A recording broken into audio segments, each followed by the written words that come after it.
There is a large variety of presser feet available for machines today. Some may come with your machine, while others may be purchased separately. Some feet simply snap on or off the machine, and some are removed by pressing a lever or button on the shank. Others are attached to a shank and need to be removed together using a small screwdriver. Here's how to change different styles of presser feet. Some machines have a shank with a release button or lever.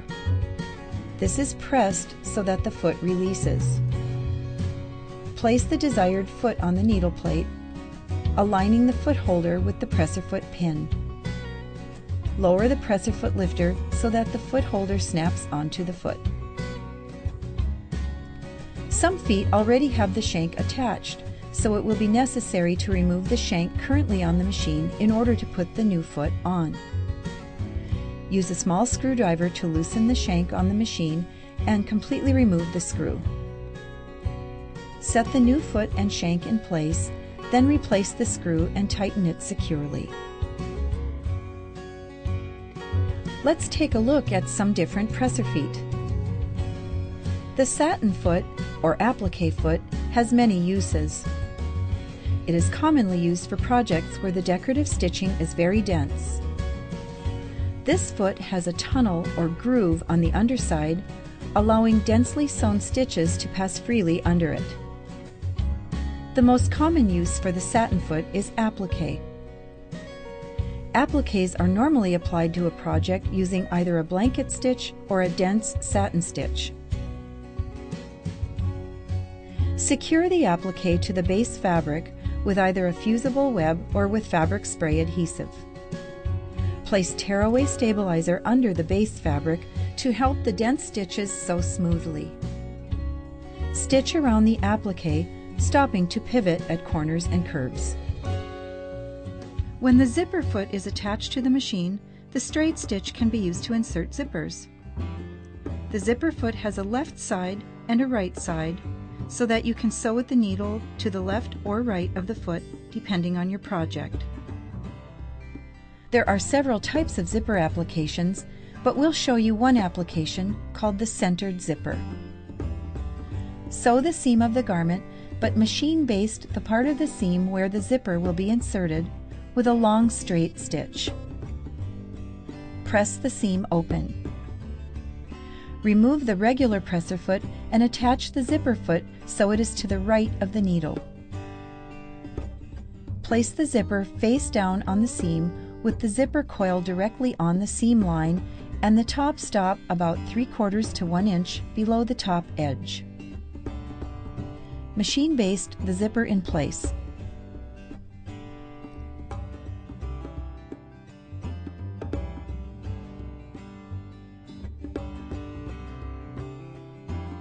Now, with a regular straight stitch, sew across the bottom of the zipper, pivot, and then stitch up the side of the zipper.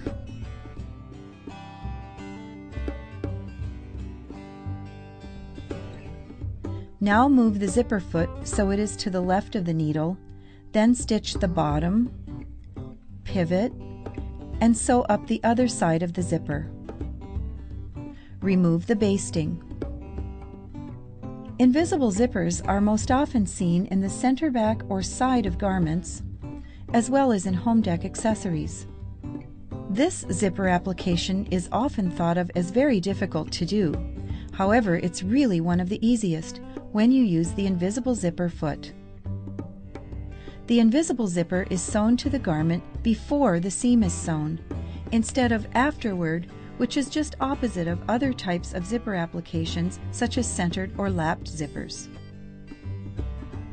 It is helpful to apply fusible interfacing to the wrong side of the seam allowances, particularly when working with stretchy or unstable fabric.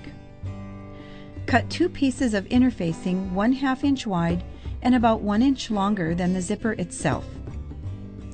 Then, fuse to the wrong sides of the seam allowances. Press the zipper coils flat with a cool iron. pin the right side of the zipper to the right side of the garment. Place the zipper so that the coil sits on the seam line and the top of the zipper is 3/4 of an inch below the top raw edge of the fabric. Stitch with the right slot of the presser foot over the coil.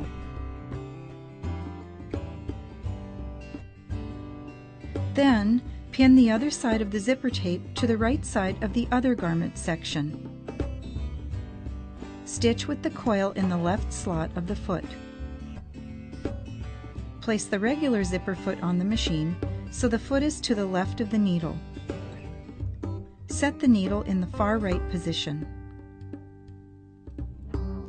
Close the zipper, then sew the rest of the seam.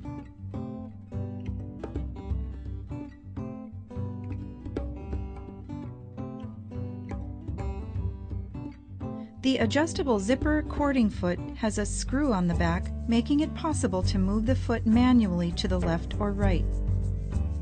This is great for creating piping or cording because the foot can be adjusted manually so that you can sew very closely to the piping when creating or inserting it. Just cover the cord with a strip of fabric, then stitch to encase the cord.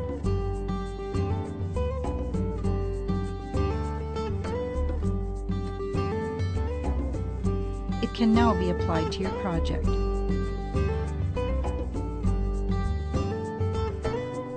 You can use fabric cut with the grain for piping that will be sewn into straight edges, or fabric cut on the bias for piping that will be sewn into curved areas. The blind hem foot makes it quick and easy to sew hems on garments and home dec projects. There are various styles of blind hem feet, but what they have in common is an extension at the front of the foot for guiding the fabric fold. To make a blind hem, first turn the hem up to the depth you want, then press. Finish the raw edge of the fabric with a zigzag stitch, over edge stitch, or trim with pinking shears. Pin the hem in place. Fold the fabric back like this so that it is against the right side of the fabric, with the top edge of the hem extending about 1/4 inch to the right side of the folded fabric. Reposition the pins to secure the fold. Start sewing slowly at the fabric fold. If you catch too much of the fabric into the stitch, adjust the width of the stitch so that you only catch 1 or 2 threads of the fold with the stitch. This is important so that stitches are not visible on the right side of the project. If your blind hem foot has an adjustment screw on the side, you can use this to reposition the fabric fold so that you only catch 1 or 2 stitches of the fold without having to change the width of the stitch. If your style of blind hem foot does not have the adjustment screw on the side, you will need to adjust the stitch width. When finished sewing, unfold the fabric and then press. The overedge foot is used when adding a seam finish at the edge of a seam allowance. There is a small bridge on the foot which allows more thread into the stitch. Fabric is guided along the extension at the front of the foot. When sewing is completed, the seam finish and fabric lay smoothly instead of bunching up along the edge, providing a neat appearance. The button sewing foot is used to easily attach buttons, whether they are 2-hole or 4-hole buttons. It holds the button securely in place while a zigzag stitch is used to attach the button. If the machine has a drop feed lever, lower the feed dogs. If the machine does not have a drop feed lever, then place a feed dog cover plate over the feed dogs, or simply set the stitch length to 0. Place the button into position on the project. Lower the presser foot over the button. Set the machine for a zigzag stitch. Turn the hand wheel slowly to make sure that the swing of the needle clears the holes of the button. Then, sew about 6 to 8 stitches. To finish, set the machine for straight stitch in left needle position and sew 2 to 3 stitches to tie off. For a 4-hole button, simply repeat this process for the opposite holes. The darning embroidery foot is used for free motion work. The most common type of free motion work is called stippling. Remove the regular presser foot and shank. Place the darning embroidery foot on the machine, making sure that the arm is resting over the needle bar. Tighten the side screw so that the foot is on the machine securely. Place batting in between the top fabric and backing fabric. Secure by pinning or basting together. Disengage the feed dogs. Set the machine for straight stitch. Thread the machine, then turn the hand wheel to draw up the bobbin thread. Lower the presser foot. Hold the fabric with 2 hands and then begin stitching in a meandering fashion, removing the pins as you go. Keep a moderately fast speed on the foot control while moving the fabric. The even feed foot is sometimes called the walking foot or dual feed foot. It works just like another set of feed dogs, helping to feed fabric through the stitching area. Use this foot to prevent shifting of quilt layers or shifting of seams in fabrics like velvet or corduroy. Remove the regular foot and shank. The even feed foot is then placed so that its arm is resting on the needle bar. Once it is in position, tighten the side screw. Secure the materials together, then sew. The 1/4-inch foot is most commonly used for quilting, but it can also be used for craft sewing. Pieced quilts are sewn with a 1/4-inch seam allowance. It's important to the overall quality of the quilt that the seams are sewn accurately. Use the edge of the presser foot as a guide for sewing a 1/4-inch seam. Sew and be sure to press the seam allowances before joining to the next piece. For best results, use a rotary cutter, mat, and ruler to cut fabrics. Fabrics that have cleanly cut edges will be easier to sew accurately. The open toe foot has a large open area in the front of the foot, providing a large view of your work, which is very helpful when decorative stitching or couching over ribbons and trims. For example, to do this decorative embellishment, place a ribbon on top of the fabric with a lightweight tearaway or water-soluble stabilizer underneath to help the stitches sew smoothly. Select a decorative stitch wide enough to cover the ribbon, then sew. Remove the stabilizer when finished.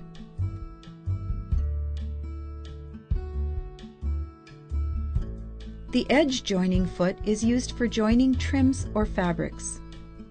For example, place a fabric, which has been turned under and pressed, next to a lace trim. A tearaway or water-soluble stabilizer should then be placed underneath. Select your stitch. Sew, joining the lace and fabric together. Remove the stabilizer when finished. The pintuck foot has several evenly spaced grooves on the bottom, which allow for sewing parallel rows of stitching closely together. It is used, along with a twin needle, to create wonderful surface texture on fabrics, very commonly seen on many garments as well as home dec accessories. The needle tension may be tightened to increase the depth of the tuck.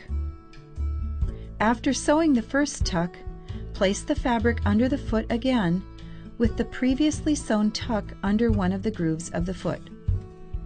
Continue to sew until the desired number of rows has been created for the project. Because creating pin tucks will cause the fabric to draw in, do all tucked rows and then cut out the fabric from the pattern piece. Another very interesting effect can be achieved by first sewing several parallel rows, spaced as desired, depending on the look you want. After the first rows have been stitched, sew parallel rows again, the same distance apart but at a 90-degree angle, to create textured squares in the fabric. The ruffler makes it possible to quickly and easily sew projects that have long sections of ruffles or pleats, and the results look professional. Remove the regular shank and foot. Attach the ruffler, making sure the arm is around the needle bar, then tighten the side screw. The adjustment setting on the side of the ruffler controls the depth of the tuck, and the other adjustment on the top controls how often the tuck forms. It can be set to tuck every 12 stitches,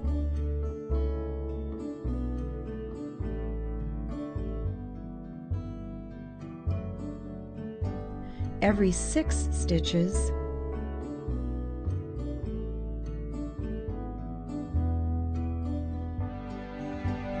every stitch,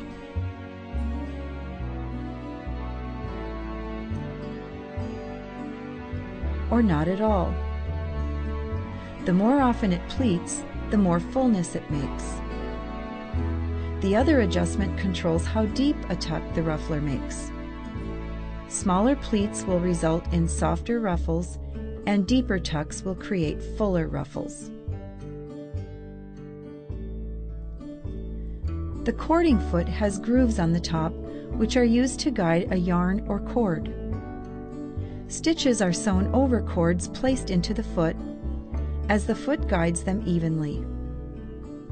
To do fabric embellishment, place up to 3 cords into the grooves of the foot. Thread the machine, and then choose a decorative stitch wide enough to cover the cords being guided through the presser foot. To create gathers, tie a knot in the cord's end, then place the cord into the foot's center groove, then behind the foot. Sew a zigzag stitch over the cord, being careful not to catch the cord with the stitch. When finished, the cord can be used to adjust fullness. The sew and serge foot, also known as a side cutter, trims excess fabric while sewing. The machine is set for an overedge stitch with the width set at its widest setting. The seam is sewn, finished, and trimmed all at once. Remove the regular presser foot and shank. Attach the cutter, making sure the cutter's arm fits around the needle bar. Tighten the side screw. Guide the fabric here for a 5/8 inch seam allowance, or here for a 1/2 inch seam allowance. With the presser foot down, slowly turn the hand wheel to make sure that the needle goes over the stitch finger on the cutter. Cut a notch at the beginning of the fabric because the cutter's blade cuts prior to the needle stitching. Place the fabric over the first metal platform and then under the second metal platform. Sew slowly.